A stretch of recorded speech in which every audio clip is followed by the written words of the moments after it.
So if we have 3000 psi to play with, could we blow any bubbles?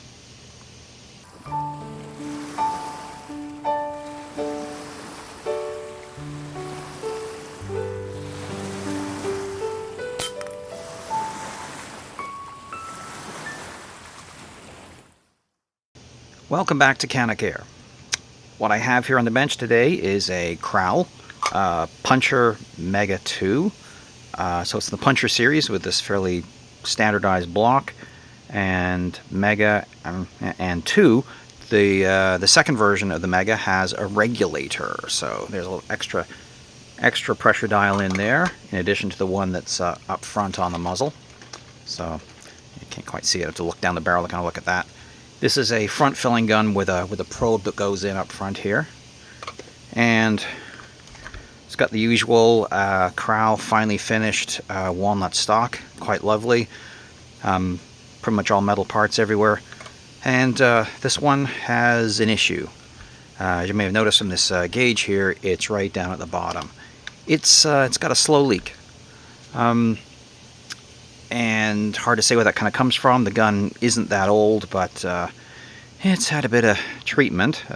This rash here on the cocking lever, or cocking lever seems to indicate it got dropped at some point by a previous owner. This isn't my gun; it belongs to a friend of mine, and he got it secondhand. He kind of bought it mainly to get the compressor that was coming with it, but yeah, it's leaking out. It's been cleaned and checked over before, but yeah, it's still creeping a bit. So I think the thing to do is to pull it apart and check to see if we can find out where the leak is coming from.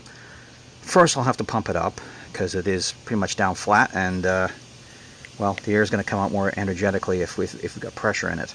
How am I going to test for that? Well, I've got somewhere I've got here some kids fun bubbles. Yeah, it's for blowing bubbles. And if I mix this up right and put it into a little spray bottle, I might be able to figure out if it blows some little bubbles here. Might be able to figure out where it's coming from. You could also dunk the whole thing into a bucket of water and see if any fine bubbles come out someplace. Yeah, you could do that. Don't particularly want to. One neat thing about the Krals, though, is that once you get it out of the stock, you can actually remove the pressure tube and the valve all in one piece out of it, so we don't need the barrel and the cocking mechanism, the hammer, and all that kind of stuff to do our checking and testing. You have to be careful with it, so don't go rushing into this if you're not quite comfortable with doing this. But you can remove it. It ends up being a high pressure tube, but it is anyway. Just to make sure you don't go whacking the valve or anything, so otherwise you get some unexpected blasts of high pressure air. Not good for your hearing as well as your sanity. So yeah, I'm gonna pull it apart and see what we can find out. See if we can find out where the leak is coming from. First things first, pump the gun back up to 200 bar, and then that gives us almost 100 bar on the regulator. Okay, so the gun is not cocked, is now fully pressurized, and let's lift the action out of the stock.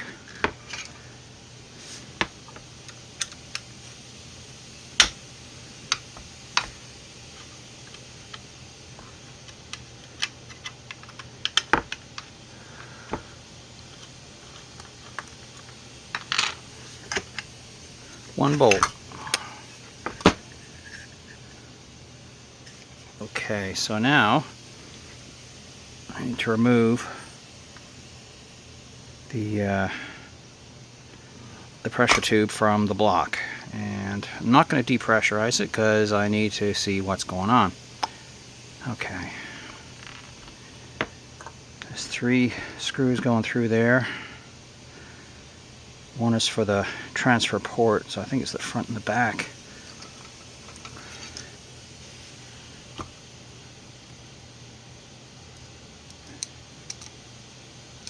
Maybe not. That's not the right side.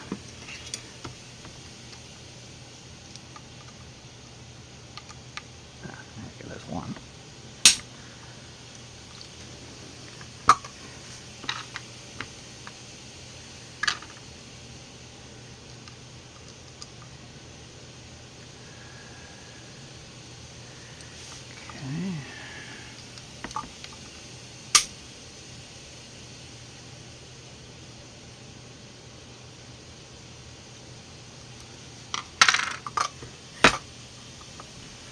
that was easier than I thought. Okay, so now I need to get it off this end up here.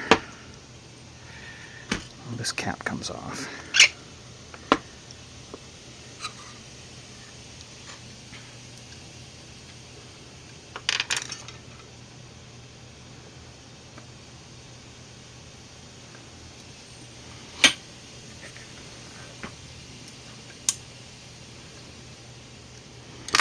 So barrel band, and wriggle off the front here. This is just a plastic part, and yes, we have to take off the thread protector as well. Okay.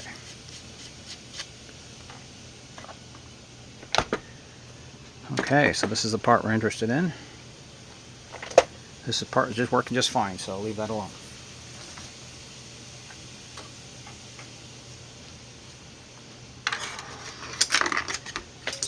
Now the question is, we've now got 3000 psi in there, and it's slowly creeping out.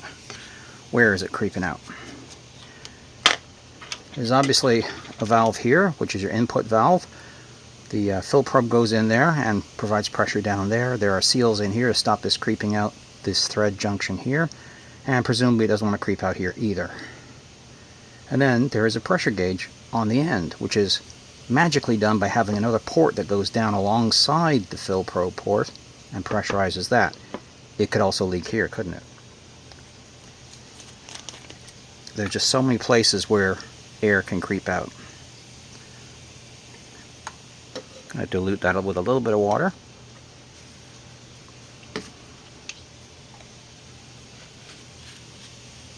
Okay, let's see if we can learn anything.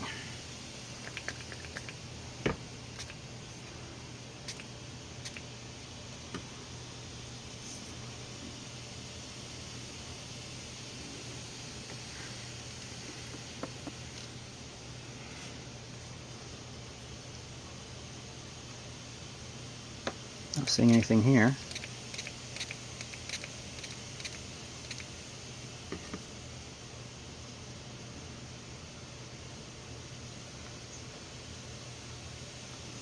Now the hard part to check was see if it actually comes out this hole here. I suppose the fill probe would help with that. I'll go get it.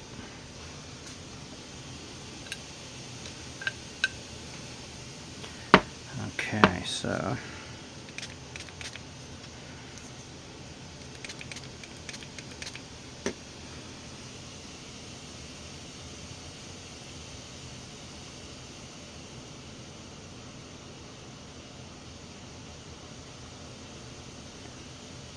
nothing going on there as far as I can tell. Okay, so that brings us down to the business end. This, I believe, there's a burst disc behind here. Little tiny hole here, and that is where the regulator sits, either side of that. So if air is getting through the regulator and then back out past its seal, it'll leak out this hole. If air is getting past the regulator seal on this side, it'll leak out this hole.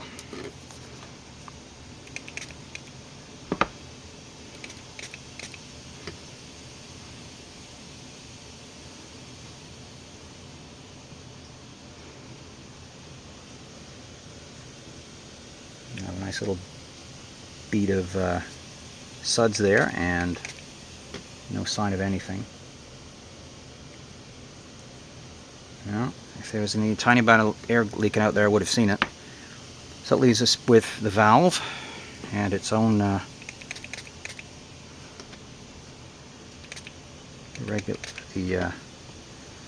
pressure gauge for the regulator is here.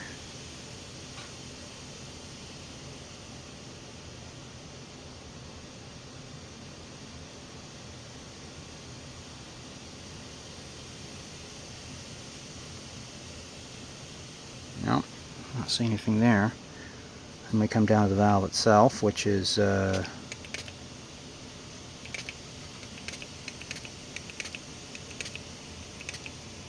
this part threads on here, so you could get a leak out this way.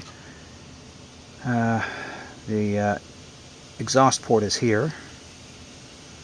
If you were to hit that with a hammer, that would blast off with 3,000 pounds of pressure. Well, no, actually not, because the regulator holds it back to 100 bar, so about 2,000 pounds of pressure, 1,500 maybe. Not seeing any signs of any obvious leaks. Burst disc area.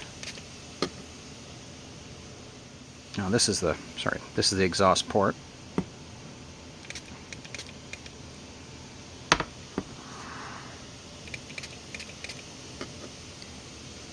Not to worry about getting moisture inside, because I'm going to take it all apart anyway.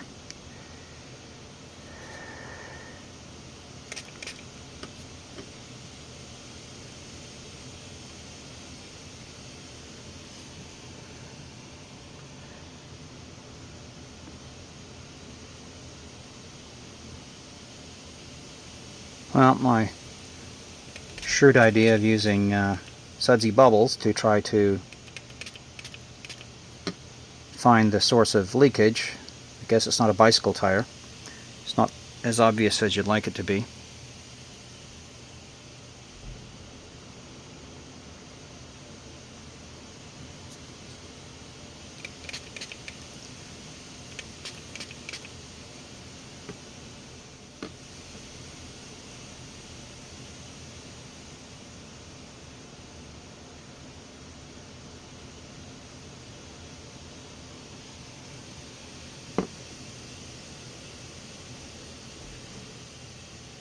I don't seem to be able to hold.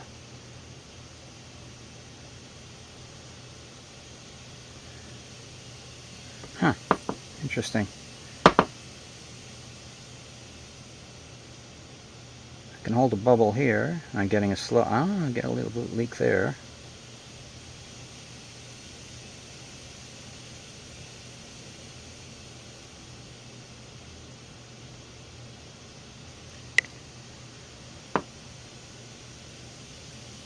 See if I got some of the stuff left at full strength. I don't seem able to hold a soap film here at all. It pops almost immediately. It doesn't blow a bubble,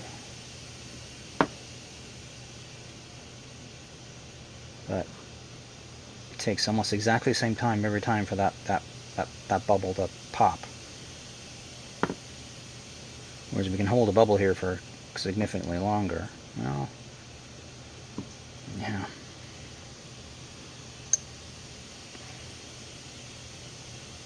Yeah, it might just be a function of the soap. Maybe it just doesn't hold a bubble as long as I want it to.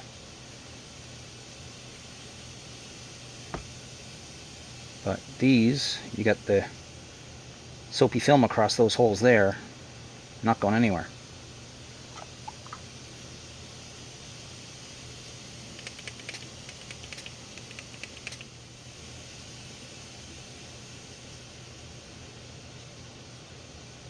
I don't know.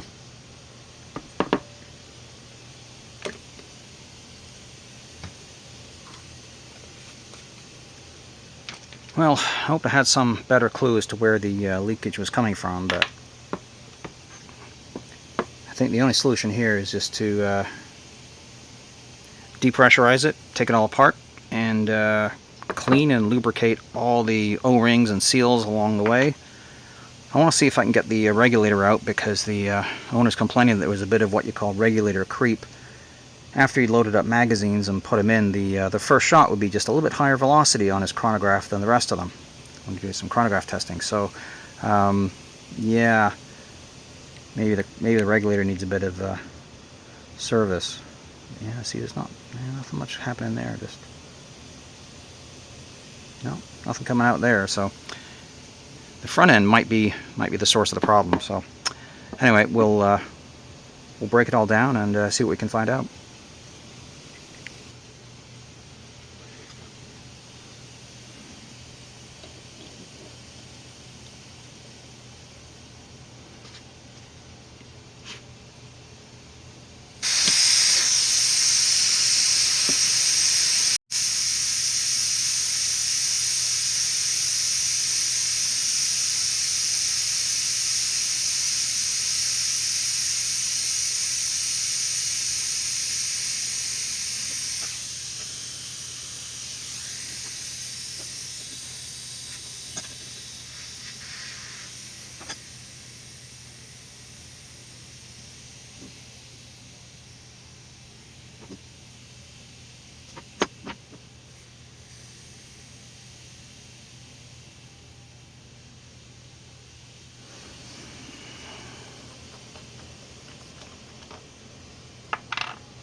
Aha.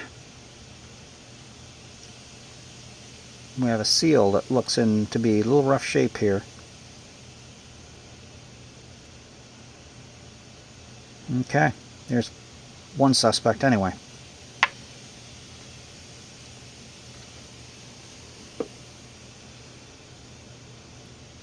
Okay, let's see if I can get this out.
Well, you can't see down this tube here because of the workbench is in the way, but the regulator sits right about here, and I'm going to see if I can slide it out. It'll just be held in with two O-rings, so yeah, just need a long enough probe to just give it a push. Sensible thing to put it in the vise and go from there. Well, that was easy enough. I just took a plastic rod here, pushed it down, and gave it a firm push. Wasn't much, and it just pops right out.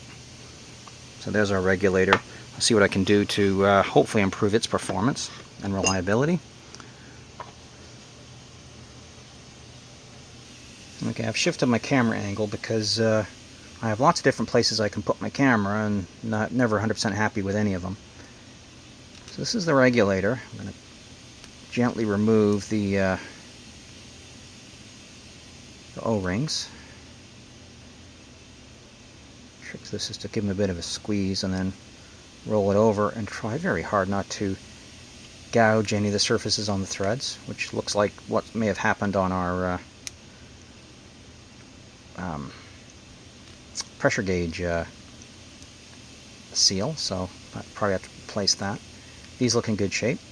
Should be. The gun's not that old.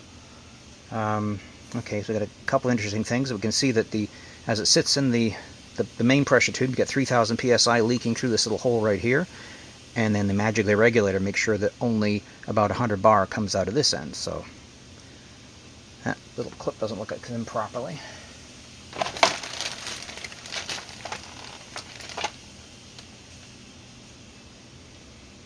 What happens when I take it out?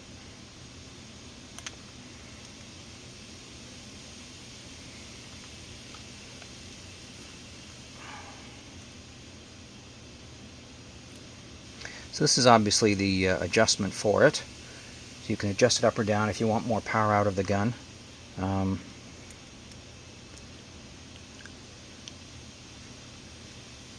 This gun has been improved a little bit from its original power.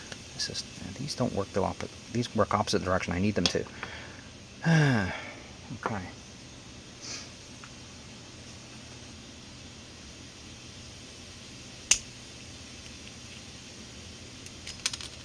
Okay, there we go.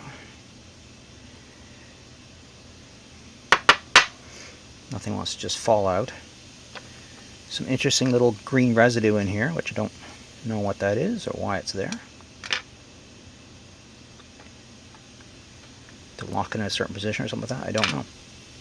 Alright, let's see what this does.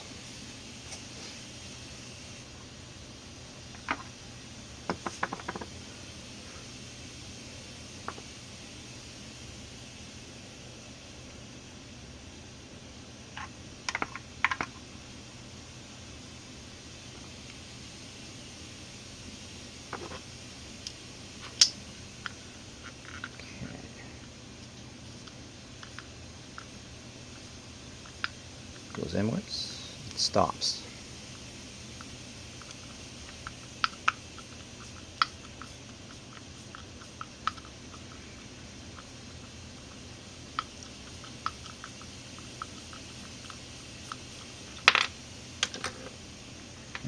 There's a little valve, part of the valve right there.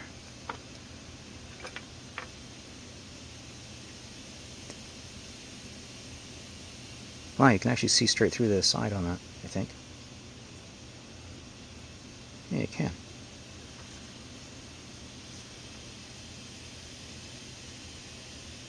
So how does this thing actually work? Just a nylon, piece of nylon against a little, tiny little volcanic eruption inside there. And this is a straight shot straight through, so... I expected a whole pile of little washers in there. What do they call them? They have a special name for them.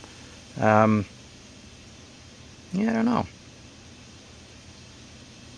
I think the thing to do is just basically clean it. Don't think there's any parts in here that are going to be synthetic and degrade. So we'll clean it, then lubricate it, and then put it all back together again and see if it works as well as it did before. So, okay.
Checking through my 4 boxes of assorted O-rings, I found nothing that fit these 2 that I need. So the next thing is to figure out what the precise dimensions are of them. It's always easy measuring something that's squashy and rubber with a metal caliper. But one of the O-rings measures 18 millimeters in diameter and the other one is 20 millimeters in diameter. And the thickness of both of them is about 2 millimeters. Some companies list a 1.9 millimeter thickness, so that's what I ended up needing. Okay, so two hard to find O-ring sizes. It's an 18 millimeter and I think a 16 millimeter, something like that. So quick online order and got these in. Big pack of 50, which is only about 49 more than I need. And this one here, there's 20 in here, so there we go. These are the 18 millimeter ones. So yeah. So these are the ones that are going in the bin. This one's got a little bit of a nick out of it, and this one is just kind of mangled and squashed. And I think this is probably where the slow leak was coming from. So, which is right up front here. So we're going to need a new cap, new O-ring to go inside that cap. Cleaned everything off again. I cleaned everything off earlier, but just going to double check that here. Make sure there's not too much more residue in there. Looks pretty clean. Yeah, still a bit of black stuff there.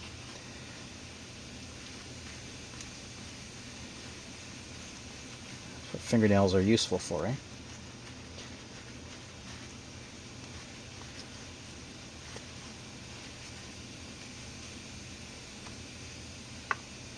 Okay. Now this was the smaller one. That's the big one.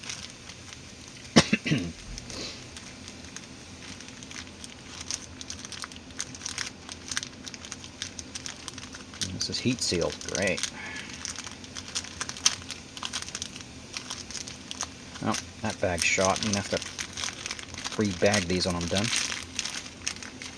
Oh wait, there's something inside. Okay.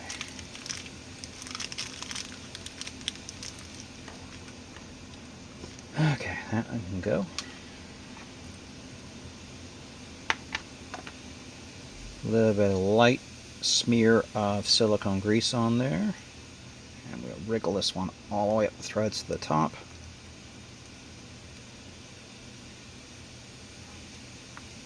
Yeah, that should do it. I guess the trick with these is not to tighten them down too much. I think that's probably what happened to that last one. Probably in an effort to get the gauge to point in the right direction, probably tightened down maybe a quarter or half turn too much, and it damaged the seal.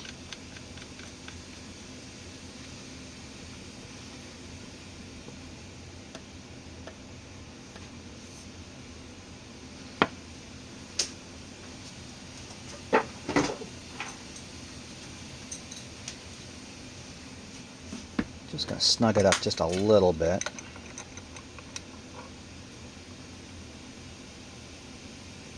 That's about all I'm going to do. I think that should all be necessary to get pressure in there. And on the other end of things, we lost this seal right here. I took this one out.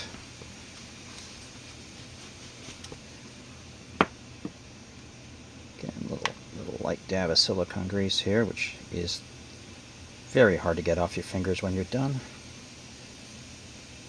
Oh wait, that's the old one. I don't want to put that one back.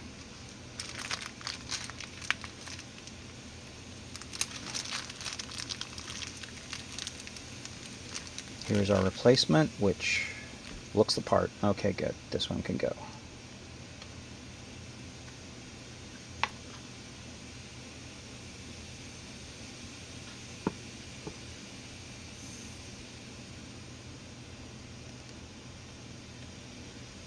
Trick is not to pick up too much dirt or grit as you're putting these things in, because even just the tiniest little bit of grit on one of these seals will just squash the seal enough to create a nice little passage for air to escape out of.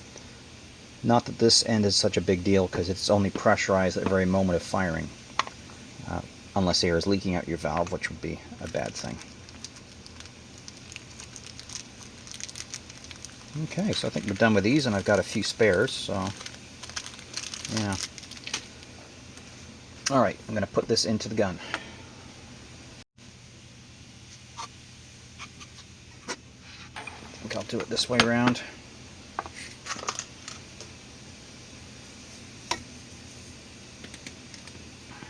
The gauge on this one sits on the bottom, and that transfer port goes up this way into the gun. So, and it's clean lubricated. So let's just slide that in there if we can without pinching anything or damaging the seals we just put on there. Looks good.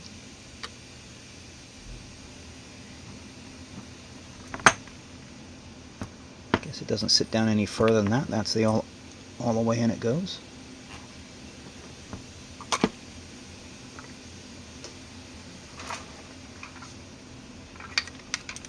And before I tighten anything down, I need to get the barrel band on there.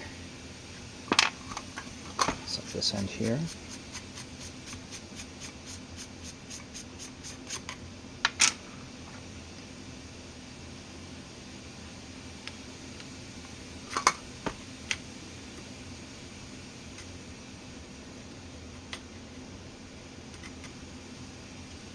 Okay, we're in. Good.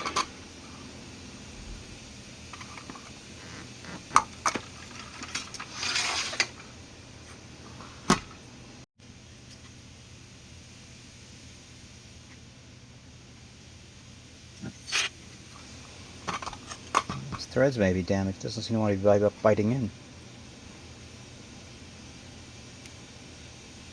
That one's in.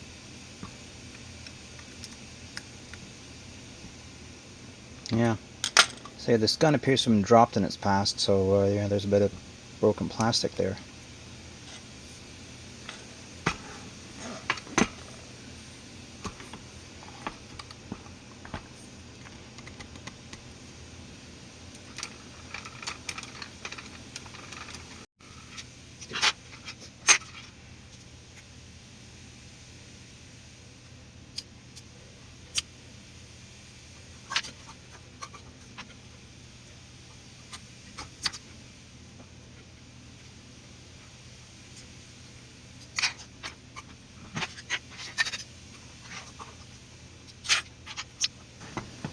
Now, if this is in correctly, then it should drop into the stock and that gauge should line up with the hole allowed for it.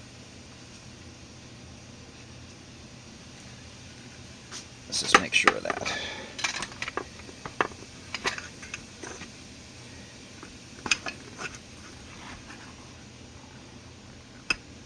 And it is not. Okay, so I do have to come down that little last step. This needs to be flush with the block.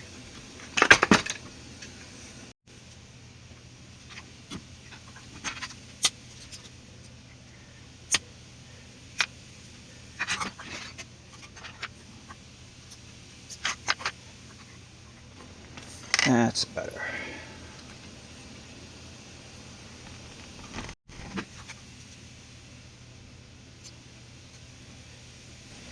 It's always nice working with something that tells you whether you did it right or not.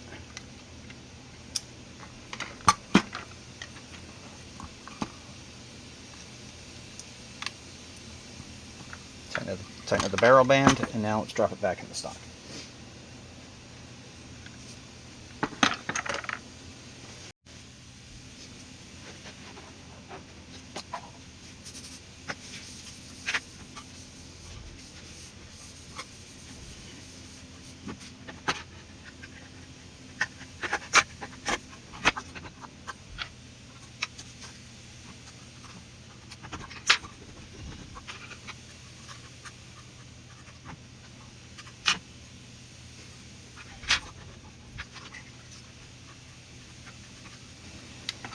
Took a moment to get those threads to catch, but looks like we're in.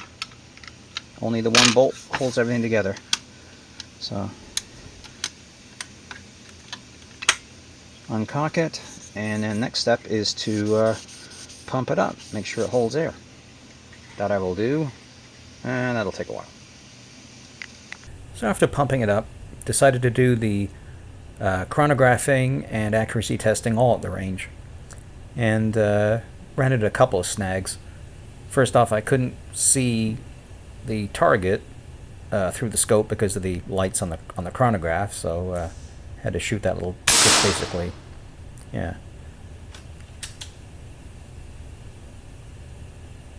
The other problem I had was the single loading tray that I put into the gun immediately like to drop pellets back into the action, so you have to kind of wriggle and jiggle them back out again. It was a total pain.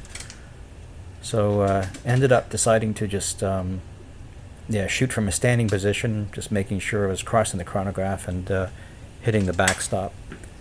The average ended up being 795.6 feet per second, which is explained by the slightly higher regulator pressure I've got now at about 120 bar.